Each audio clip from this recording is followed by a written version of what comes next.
said, I'm hallucinating. When you first enter the box, it's like a very dark and gloomy place. I mean, it kind of replicates a jail cell. It's just a little bit smaller. Floors is gray, walls is like a dark, dingy color. It's all gloomy. So it's just, it's meant and designed to keep you down. You hear people out the window screaming all day. You hear people on your tears screaming all day. I walk into the box and it's like, people, it's noisy. It's like everybody's screaming and it just sounds like a madhouse and just, ah. I went into the cell and the cell closes.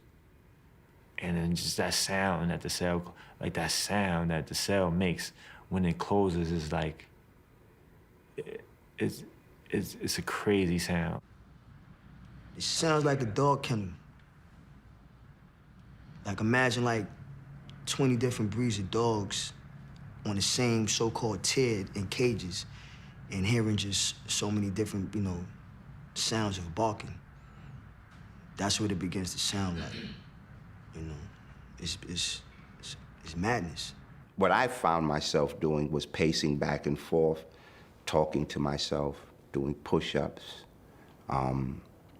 reading whenever I could get something to read. You're only given 2 showers a week. You sleep until you can't sleep no more, and then you're awake until you can't take it anymore, and you just wound up just, you either count the cockroaches that come under your door, or you start counting the cracks in the wall, anything to keep your mind occupied.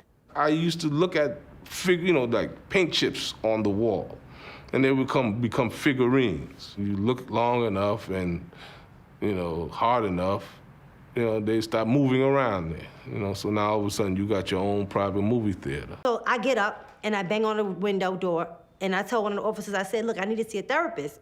And she says, why? I said, I'm hallucinating. I said, I think I saw a piece of rice moving. She said, oh no, girl, that's a maggot.